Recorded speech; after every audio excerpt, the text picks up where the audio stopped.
70 million people suffer from eating disorders. Unlike other countries who are very well documented on such an important issue, Mauritius does not have corresponding statistics. As a country, we are unaware of how many people are actually suffering. Eating disorders such as anorexia, bulimia, and binge eating have the highest death rates among mental illnesses. Yes, eating disorders can be deadly. Clinical nutritionist Lavanya Sanasi expresses her concern on this issue. So eating disorders are actually very serious health conditions that affect the way people see food, people react to food.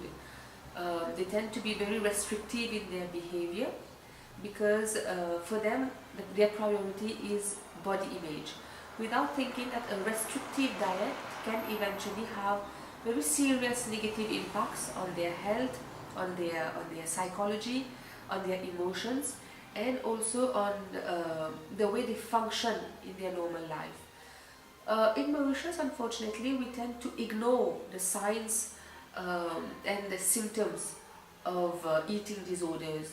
We always associate it to stress, we associate it to a child is growing up, so it's normal. But on the contrary, we have to be aware, we have to pay a lot of attention when we find that our child, our teenager is being very fussy with food, is being very difficult with food. So when we talk of eating disorders, it's mostly anorexia, bulimia, and binge eating. It affects a lot of youngsters. It can happen in later stages as well, but it's mostly during the stage where we are growing up, where we are teenagers. So I think it's high time we talk about it openly and not associate the word taboo to these types of eating disorders, because it is only then that we will be able to help people who are suffering from these conditions. Why is it classified as a mental illness?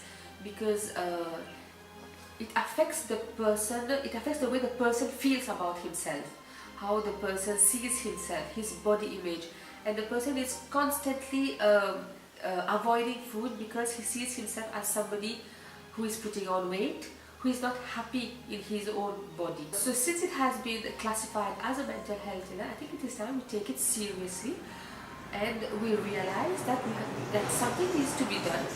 Maybe have awareness campaigns, have more open discussions about it to help parents and to help teenagers understand that they are actually going through a phase of eating